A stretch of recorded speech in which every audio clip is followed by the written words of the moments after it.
BNP ডিসেম্বরে নির্বাচন চায়, জামাত চায় অন্তত আগামী বছরের ফেব্রুয়ারি কিংবা এপ্রিলের মধ্যে। এনসিপি কিংবা অন্যান্য রাজনৈতিক ইসলামী দলগুলো ডিসেম্বর থেকে জুনের মধ্যে নির্বাচন দিতে সরকারের বক্তব্যকে সমর্থন করছে। নির্বাচনের দিনক্ষণ নিয়ে দলগুলোর মধ্যে বিভক্তি যখন স্পষ্ট, তখন ডিসেম্বরের মধ্যে নির্বাচন দিতে সরকারকে কড়া বার্তা দিয়েছে বিএনপি। এখন বাকি দলগুলো কি করবে? অবস্থায় চরমনায় পীরের দল ইসলামী আন্দোলন বাংলাদেশের অবস্থান নিয়ে ভোটের ট্রেনে আজকের আলোচনা। সঙ্গে আছি আমি হাসিব বিল্লাহ। দর্শক, শুরুতে দেখে নিতে চাই ভোটের মাঠে আজ যা আলোচনা হলো। রাজনৈতিক দলের নেতারা অনেক কথাই বলেছেন নির্বাচন নিয়ে। আমরা দেখে নিব বিএনপির অনেক নেতাই নির্বাচন নিয়ে কথা বলেছেন। তারা মূলত ডিসেম্বরের মধ্যে নির্বাচন চায়। বিশেষ করে আমির খসরু মাহমুদ চৌধুরীর যদি একটি বক্তব্যের আমরা কোট করি, তিনি বলেছেন 5 আগস্টের পর জন্ম হওয়া দলগুলোই শুধু নির্বাচন চায় না। এদিকে বাংলাদেশ জামাত ইসলামীর নায়েবে আমির অধ্যাপক মুজিবুর রহমান বলেছেন সংস্কার ও বিচারের আগে নির্বাচন নয়। তারা বরাবরই নির্বাচন এবং নির্বাচনের জন্য সংস্কার এবং বিচারকে প্রাধান্য দিয়ে আসছে। এবং এদিকে গণ অধিকার পরিষদের সভাপতি নুরুল হক নূর বলেছেন ডিসেম্বরে নির্বাচন হওয়া উচিত, নির্বাচন পিছিয়ে গেলে সংকট বাড়বে। তিনি বলেছেন স্বাধীনতা এবং সার্বভৌমত্বের হুমকি হতে পারে। এদিকে জাতীয়তাবাদী সমমনা জোট তারা বলেছে, তারা একটি বিবৃতি দিয়েছে, সেখানে উল্লেখ করেছে কেবল একটি দল নয়, গণতন্ত্রকামী সব দলই ডিসেম্বরের নির্বাচন চায়। দর্শক, এ নিয়ে আমরা আলাপ করতে চাই। আমাদের সঙ্গে আলোচনায় যুক্ত আছেন ইসলামী আন্দোলন বাংলাদেশের সিনিয়র যুগ্ম মহাসচিব মাওলানা গাজী আতাউর রহমান। আপনাকে স্বাগত জানাচ্ছি এখন টিভির নিয়মিত আয়োজনে। আমরা দেখলাম জাতীয়তাবাদী সমমনা জোটের দাবি গণতন্ত্রকামী সব দলই ডিসেম্বরের মধ্যে নির্বাচন চায়। এক্ষেত্রে ইসলামী আন্দোলন বাংলাদেশ এই দাবির সঙ্গে একমত কিনা?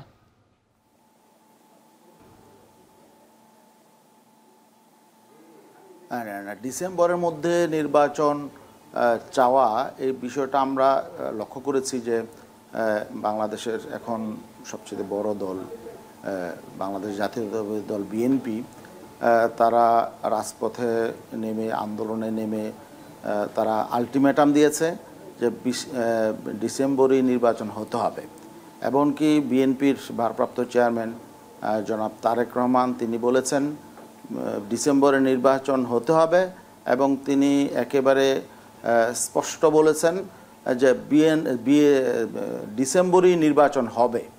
তা এখন বাকি বিএনপির মতো একটি বড় দল, একটা দায়িত্বশীল রাজনৈতিক দল, সেই দলের প্রধান নেতা যদি এভাবে নির্বাচনের তারিখ ঘোষণা করে দেন, তাহলে আসলে সরকার, নির্বাচন কমিশন তাদের কাজটা কি থাকে? এই জন্যে আমরা মনে করছি যে আসলে সরকারকে বিব্রত করার জন্যে নির্বাচন কমিশন এবং বর্তমান সরকারকে চাপে ফেলার জন্যই মূলত তারা এভাবে আলটিমেটাম দিচ্ছে, ঘোষণা করছে। এবং বিএনপির আরেকজন সিনিয়র নেতা শামসুজ্জামান দুদু তিনি বলেছেন যে সরকার যদি নির্বাচনের তারিখ ঘোষণা না করে তাহলে বিএনপি তারিখ ঘোষণা করবে। তা আমরা এতে আরও শঙ্কিত হয়ে গেলাম। তাহলে কি বিএনপি নির্বাচন তারিখ ঘোষণা করবে? নির্বাচনের ফলাফলও তো তাহলে হয়তো তারাই ঘোষণা করার জন্য প্রস্তুতি নিচ্ছে।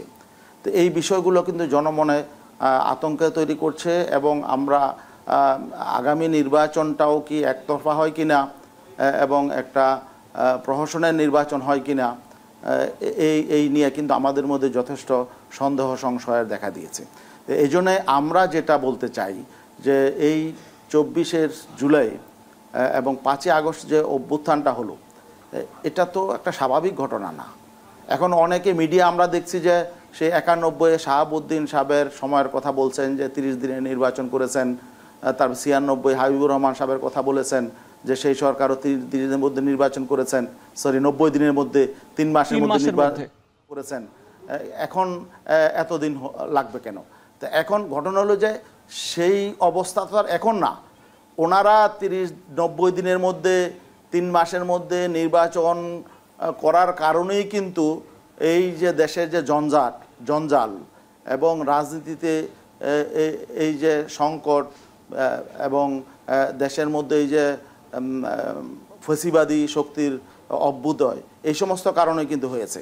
যদি 91-তে রাষ্ট্র সংস্কার হতো, 96-তে যদি সংস্কার হতো এবং যদি রাজনীতি পরিশুদ্ধ হতো, রাষ্ট্র পরিশুদ্ধ হতো, তাহলে কিন্তু এই 24-এর এই অভ্যুত্থানের ঘটনার প্রয়োজন হতো না।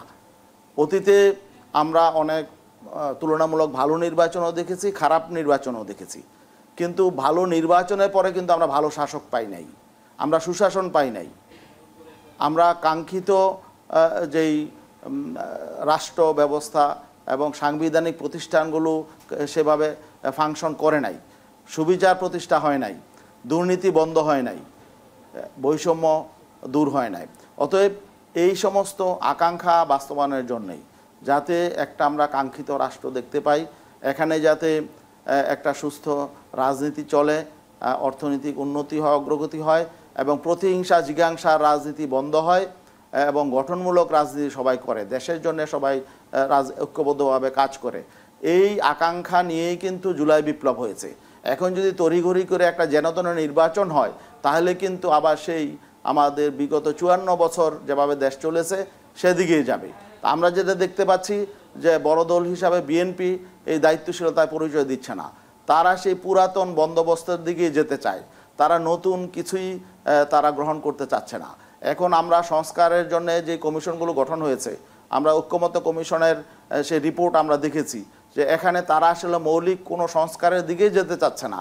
তাহলে আসলে নির্বাচনের পরে কি হবে এটা কিন্তু আমরা বুঝতে পারছি।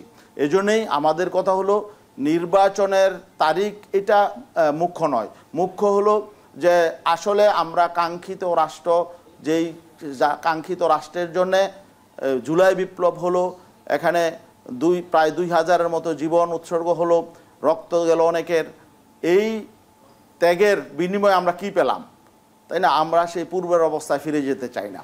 আমরা রাষ্ট্রটাকে যাতে আমরা সবাই মিলে গড়ে তুলতে পারি, এখানে সবাই মিলে সমঝোতার ভিত্তিতে একটা সহনশীল পরিবেশ হবে, রাজনীতি গুণগত পরিবর্তন হবে, আমরা এটা প্রত্যাশা করি। সেই প্রত্যাশার জায়গাটা সৃষ্টি না করে যদি এখানে যেনতেন একটা নির্বাচন দিয়ে ক্ষমতার হাত বদল হলেই আমার মনে হয় যে দেশ সঠিকভাবে চলবে না। এই জন্যে আমরা বলেছি, যেহেতু অন্তর্বর্তীকালীন সরকারকে সবাই মিলে তাদেরকে ক্ষমতায় বসানো হয়েছে, এটা তো জোর করে ক্ষমতা দখল করে নাই, এবং তারা একটা সংস্কারের কিছু উদ্যোগ গ্রহণ করেছে এবং তারা বলেছে যদি ডিসেম্বর থেকে জুনের মধ্যে তারা নির্বাচন করবে, যদি এখন কাঙ্ক্ষিত মানের নির্বাচন তারা করতে চায়। এবং প্রধান উপদেষ্টা এটাও বলেছে যে ডিসেম্বরে ভালো মানের নির্বাচন করা যাবে না। তাহলে কি বিএনপি ভালো মানের নির্বাচন চায় না? বা অন্যান্যরা যারা জাতীয়তাবাদী জোটের কথা বলছেন, জাতীয়তাবাদী এইটি যেমন আলাপ আছে, ঠিক একই সঙ্গে এই যে ডিসেম্বরের মধ্যে নির্বাচন, অভ্যুত্থানের পর প্রায় 1.5 বছরের মতন সময়, এটিও কিন্তু অনেক সময় সংস্কারের জন্য। এ নিয়ে আরও আলাপ করব আপনার সঙ্গে, আপনি যুক্ত থাকুন। আমরা একটা বিরতিতে যাচ্ছি, দর্শক ভোটে টেনে নিচ্ছে একটা বিরতি, ফিরছে একটু পরেই।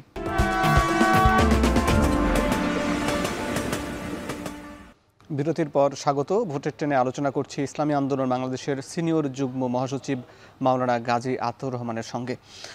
আপনি যেমনটি বলছিলেন, এর আগে 91, 96 বা 2001-এর নির্বাচন, সেখানে 3 মাসের সময় নিয়ে একটি নির্বাচন অনুষ্ঠিত হয়েছিল। অভ্যুত্থানের পর এই সরকার প্রায় তো অনেক দিন সময় পেল, বিশেষ করে প্রায় 1 বছর হতে যাচ্ছে, বা প্রায় 1.5 বছর পরে তো বিএনপি নির্বাচন চায়। তো সেক্ষেত্রে এই সময়টা কি পর্যাপ্ত নয় একটি সংস্কারের জন্য?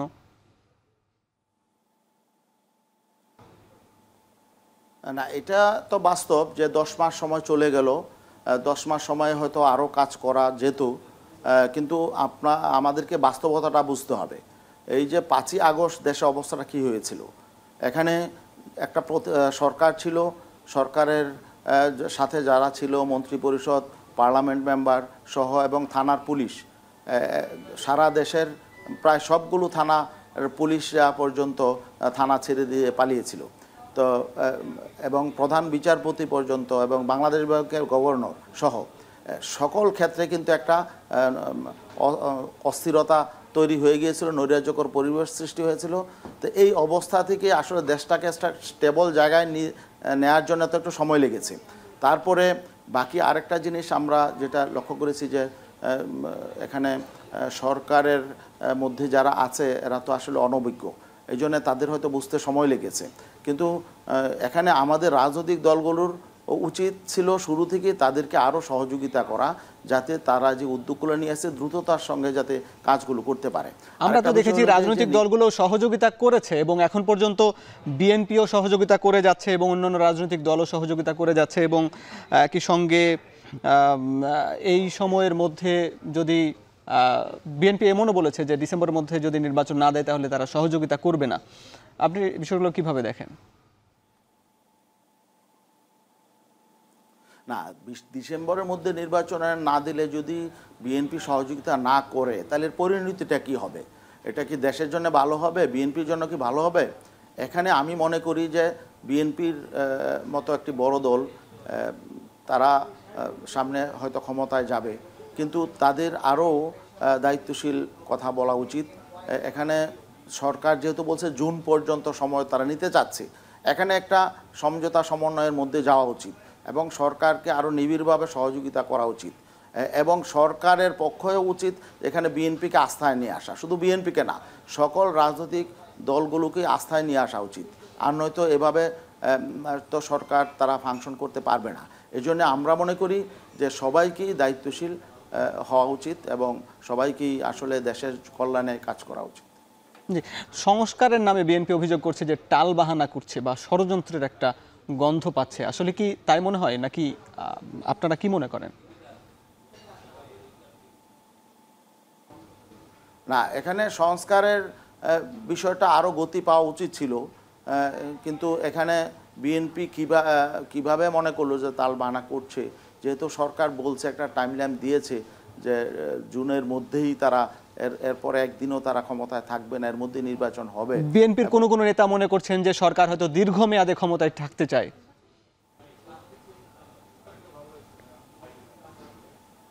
না, দীর্ঘমেয়াদে ক্ষমতায় কিভাবে থাকবে তারা? তাদের তো কোনো এখানে রাজনৈতিক কোনো সমর্থন ওইভাবে দল নেই, তাই না? এখন এখানে যারা রাজনৈতিক দলগুলো আছে সবাই তো আমরা নির্বাচন চাই, আমরা নির্বাচন চাই, তবে নির্বাচনের আগে আমরা যেটা চাই দেশটা যাতে সঠিকভাবে চলে, যারাই ক্ষমতায় আসুক তারা যাতে আবার আগের মতো কর্তৃত্ববাদী শাসন কায়েম করতে না পারে এবং এই যারা গুম খুম করেছে, ফেসিবাদী শক্তি নিয়ন্ত্রণে যে সমস্ত অপকর্ম করেছে, দেশে টাকা বিদেশে পাচার করেছে, এদের বিচার হোক। আমরা দুইটা বিষয় স্পষ্ট দেখে তারপর আমরা নির্বাচন চাই, সেটা হলো সংস্কার এবং বিচার, তারপরে নির্বাচন তো সবাই চাই আমরা।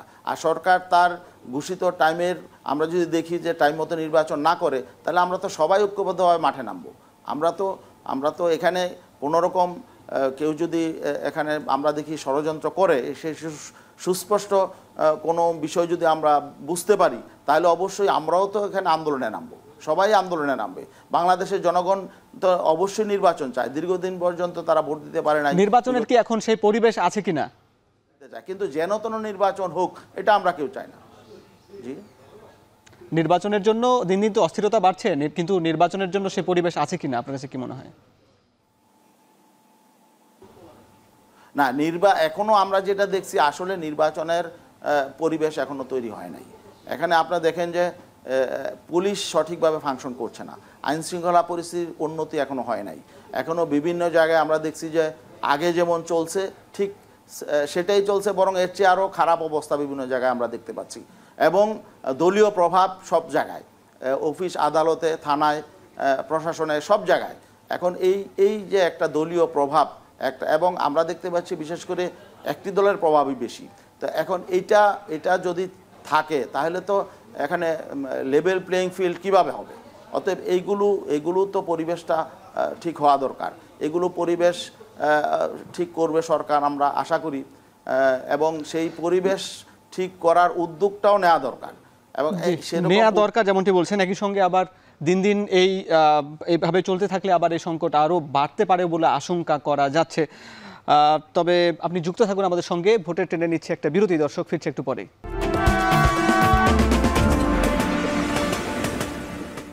বিরতির পর স্বাগত। ভোটের ট্রেনে আলোচনা করছি নির্বাচন সংস্কার নানা ইস্যুতে।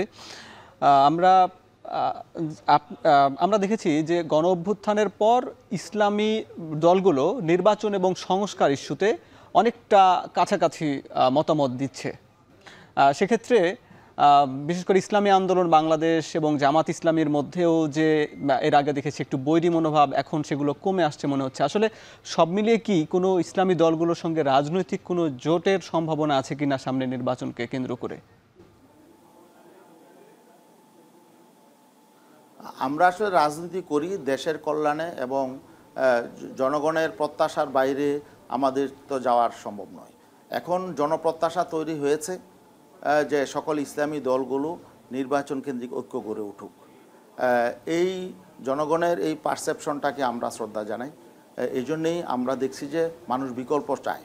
বিগত 54 বছর যারা দেশ শাসন করেছে এদের প্রতি জনমানুষের আস্থা নেই এবং তারা মূলত তুলনামূলকভাবে ইসলামী সংগঠনগুলোকে দেশের জন্য মনে করছে দেশ শাসনে আসলে হয়তো তারা স্বস্তি পাবে এবং দেশ ভালোভাবে চলবে এবং মানুষ দেশে দুর্নীতিমুক্ত একটা সুশাসন এখানে প্রতিষ্ঠা হবে, ইনসাফ কায়েম হবে।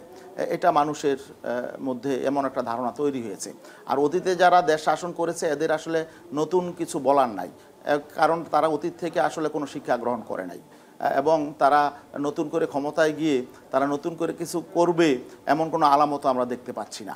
এই জন্যে আমরা ইসলামী সংগঠনগুলো কাছাকাছি আসার চেষ্টা করছি এবং আমরা ব্যাপকভাবে বিপুলভাবে আমরা জনসমর্থন পক্ষে পাচ্ছি যে ইসলামী সংগঠনগুলো যদি আমরা ঐক্যবদ্ধ হতে পারি, নির্বাচনকে যদি ঐক্যবদ্ধ হতে পারি, তাহলে জনগণ আমাদেরকে সমর্থন দিবে এবং ইসলামকে এগিয়ে নিয়ে যাবে এবং দেশের কল্যাণে আমরা কাজ করার সুযোগ পাবো। জি, অনেক ধন্যবাদ। দেশের মানুষও চাই দেশের যে বিভাজিত রাজনীতি সেখান থেকে ফিরে এসে ঐক্যবদ্ধভাবে আবারও রাজনৈতিক দলগুলো একসঙ্গে পথ চলুক এবং সকল বিভাজনগুলো কেটে যাক, বৈরিতাগুলো কেটে যাক। আপনি আমাদের সঙ্গে যুক্ত ছিলেন, আপনাকে অনেক ধন্যবাদ। দর্শক যারা এতক্ষণ ভোটের ট্রেন দেখলেন সবাইকে ধন্যবাদ জানিয়ে শেষ করছি।